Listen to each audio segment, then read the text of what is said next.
誰にも見えない夢の形を捕まえてくパラダイス目指して走れ Beautiful Borderland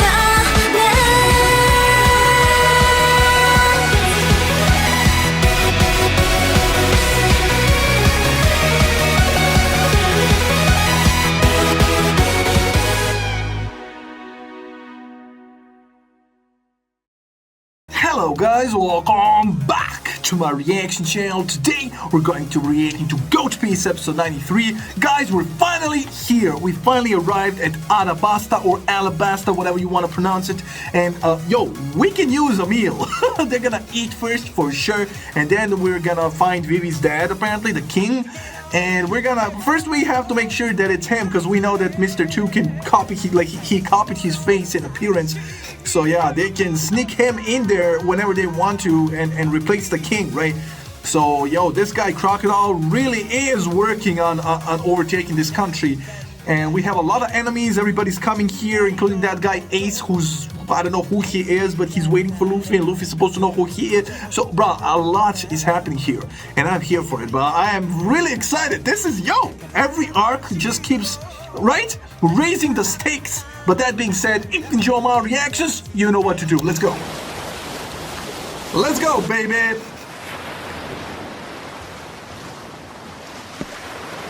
いよいよね。あんまり気負わない方がって言っても無理な話か。でも反乱を食い止める手段はあるの？あることはあるわ。We're going up against one of the 7 warlords of the sea, bro. Like Mihawk. 雨を呼ぶ粉と反乱軍。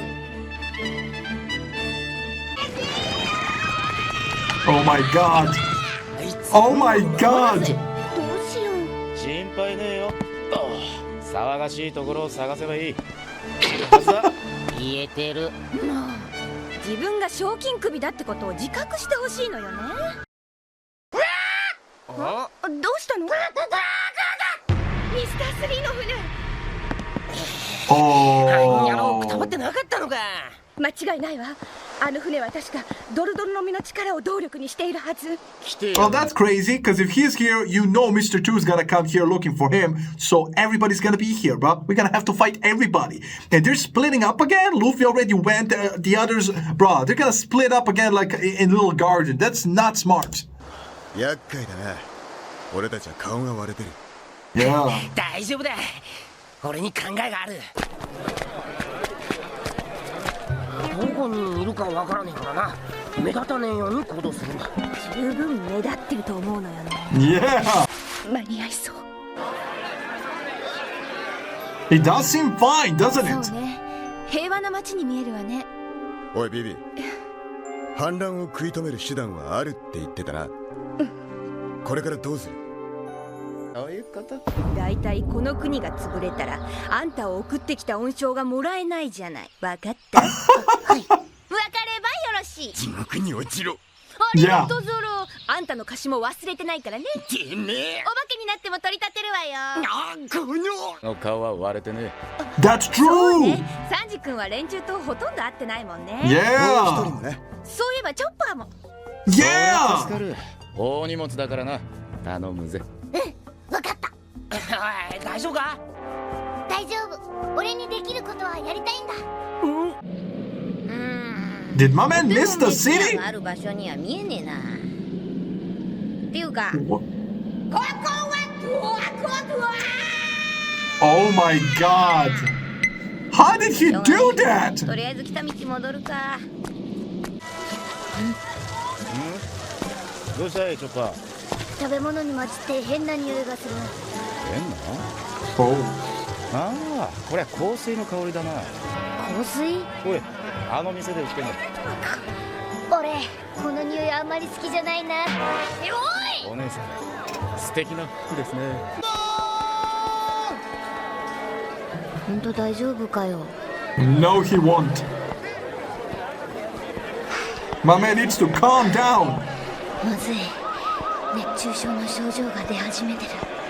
Yo, heat stroke, that's a fact. My man a reindeer, so he's used to very cold temperatures and climate. And here, it's the opposite. My man in the Sahara Desert, bro. My man in Africa right now. どこか涼しい場所へ行かないと。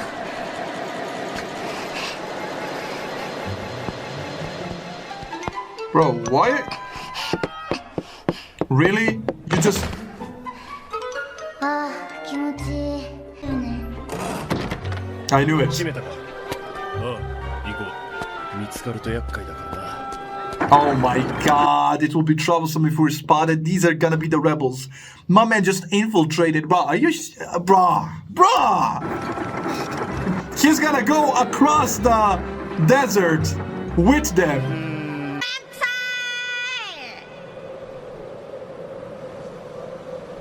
あったよ。誰もいねえのかよ。 Knock! お、水。 Luffy! なんだこの緑の粉は。食い物なのか？ Bro, why did you open all of them, bro? Are you insane? My man opened every single... あんまりうまそうには見えねえな。うわ、まずい。 Oh, somebody's here. うわ、まずい。お、尊い。なんだ？ What the... 雨だ。おお、これの方水だ。これはよくも俺の大事な粉をいくらつぎ込んだと思ってる。さん、こんな毒で何しようってんだ。お前の知ったことか。俺の夢を返せ。 Yeah, I mean, that's a fact. My man came to a stranger's home, opened every single one of those bags, and then burnt it? Bro, come on. That's not your property. I understand he's a pirate. He doesn't care. But it just so happens to be this man's dream, so he just ruined it. お前の夢だったのか？そうだ、俺の大きな野望の一歩だったんだ。ごめんなさい。謝って済むか、金返せ。これは無理。俺金持ってねえもん。胸張って抜かすな。こんな場所に小屋まで建てて、やっとここまで。あれ、あいつら誰だ？ここ。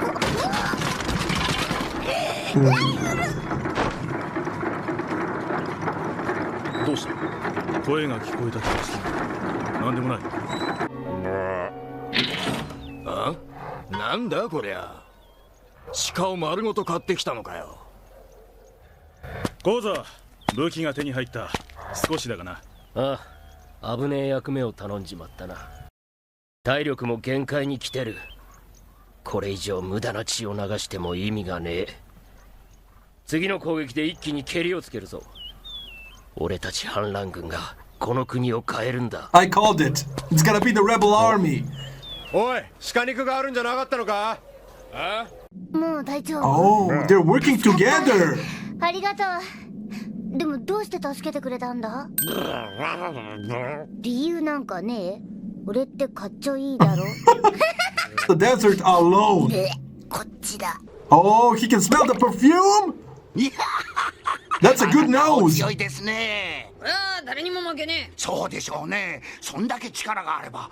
どうもすいません。え。いや、こちらこそ。あれはですね、ダンスパウダーっつう代物なんですよ。ダンスパウダー？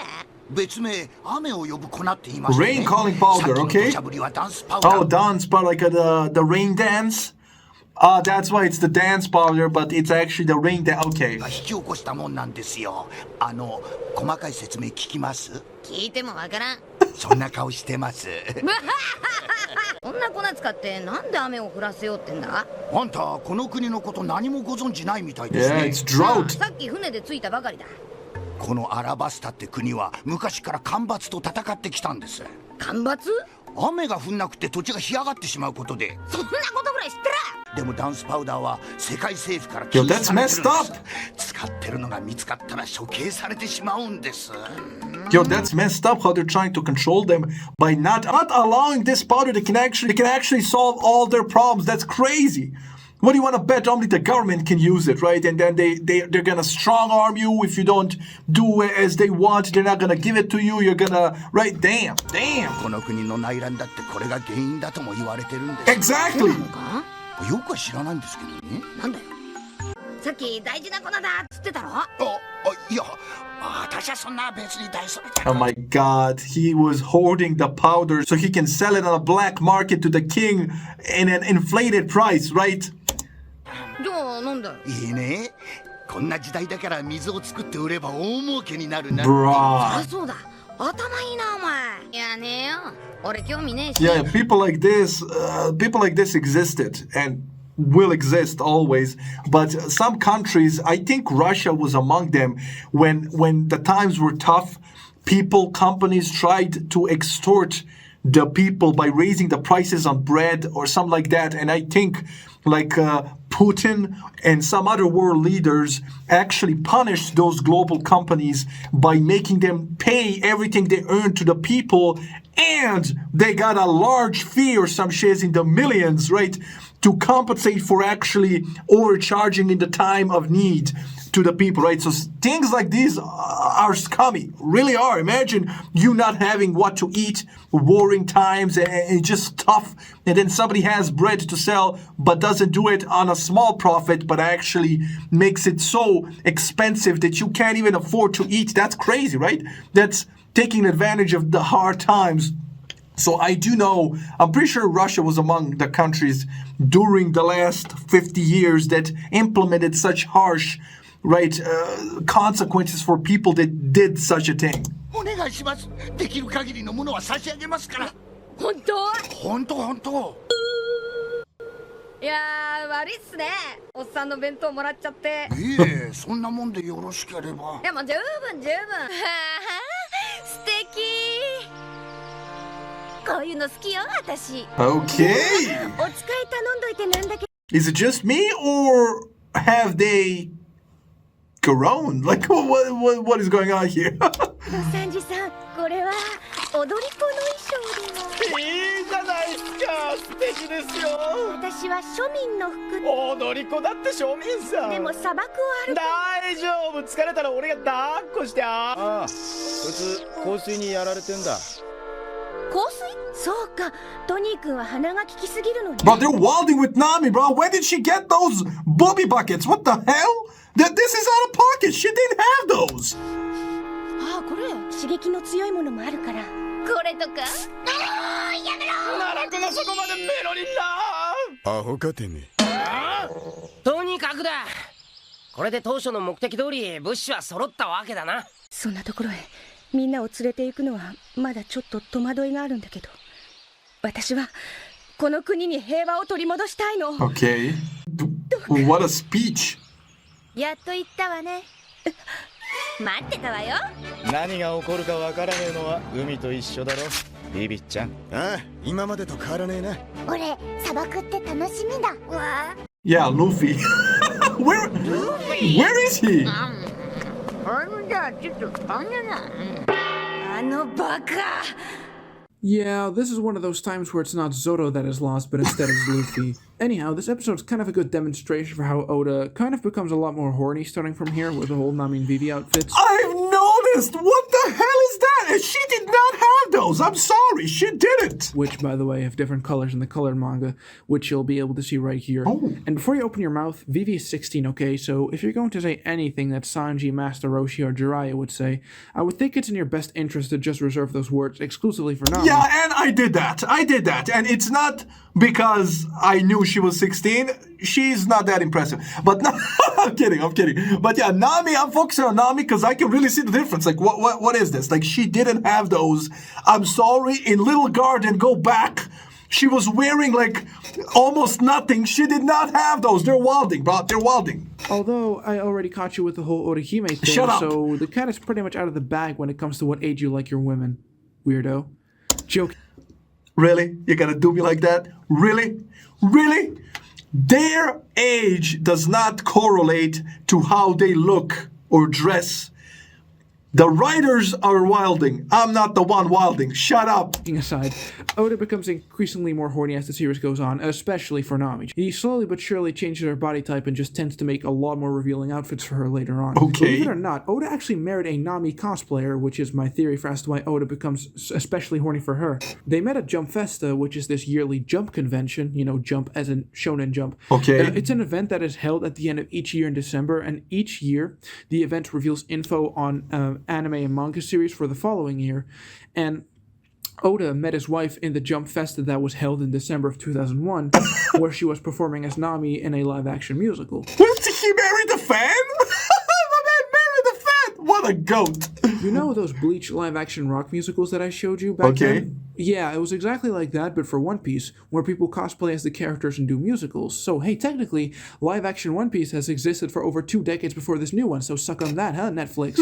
Anyway, this is her cosplaying as Nami, as you can see. She was actually a model and an actress before she married to Oda. So, yeah, Oda and her dated for about 2 years, from 2002 to 2004. Is that Mr. 2 in the background? Because I'm noticing the swan. And at the end of 2004, they got married. This episode right here, episode 93, aired December 16th, 2001, which was only 1 week before he actually met his future wife. So, hey, this is actually a very appropriate time for me to mention this whole story. Okay. Another neat thing, the little guy you see next to the Jump Festa logo is Jump Festa's mascot, and he was actually designed by Toriyama, so that's pretty cool. Yo! His name is Kaizo-kun, which is a pun on the word Kaizoku, which means pirate. And obviously, the mascot is the little pirate guy, so Kaizoku, Kaizo-kun. Get the joke? Yeah. Toriyama is obviously known for his puns, so that's pretty fitting and neat. And it's also pretty fitting how this ties into One Piece because, it's a pirate. I also want to mention that Sanji has nicknames for Nami and Zoro. He calls Nami Melorin sometimes, and sometimes he calls Zoro Marimo. Marimo is Japanese for an algae ball, and algae is obviously green, so he's basically insulting his green hair when he calls him Marimo.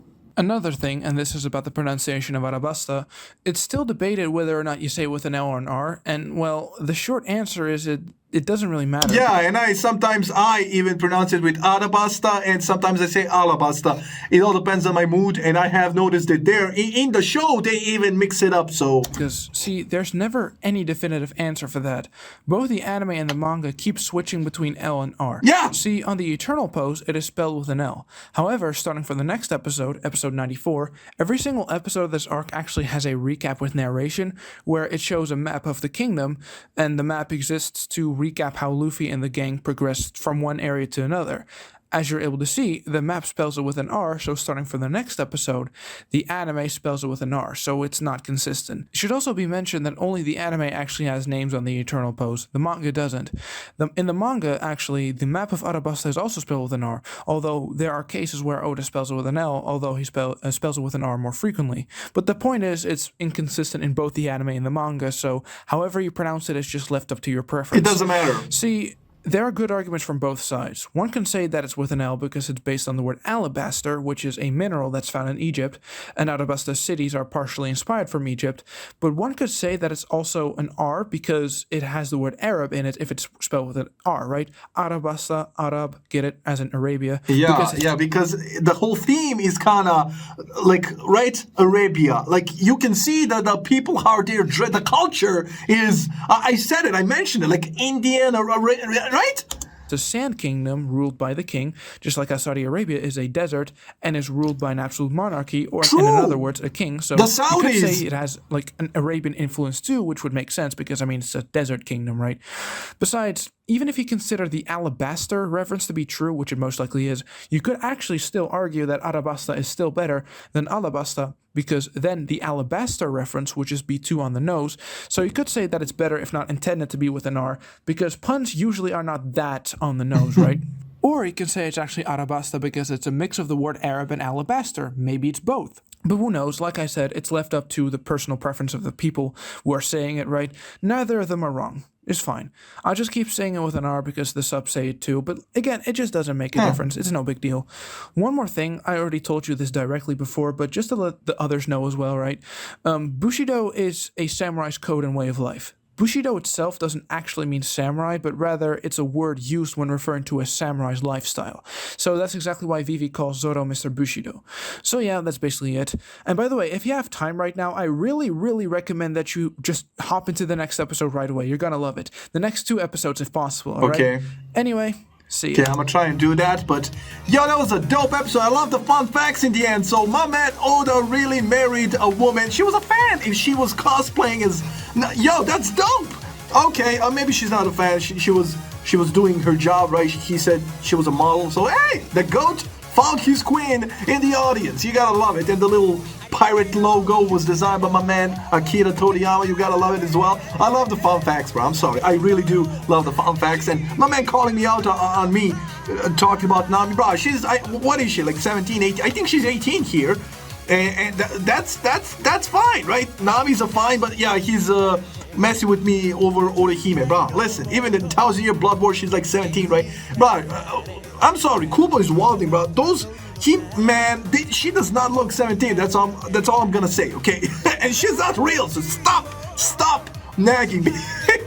That being said, yeah, dope. I love the designs of the whole Alabasta kingdom so far. It does give that Arabic vibe, right? I did compare it to Aladdin because it's the same vibe, Saudis and all that, right? Maybe a little bit of an Indian culture, the way they dress, I don't know, but it's similar, right? So I don't want to offend anybody, but hey, to me, from looking outside in, it's similar. That being said, dope concept, can't wait to see more. He said to jump straight into the next episode, so I'm gonna do just that. That being said, I really enjoyed this episode, hope you enjoyed the reaction, and I'll see you in the next one. Stay safe, love you, enjoy, and bye.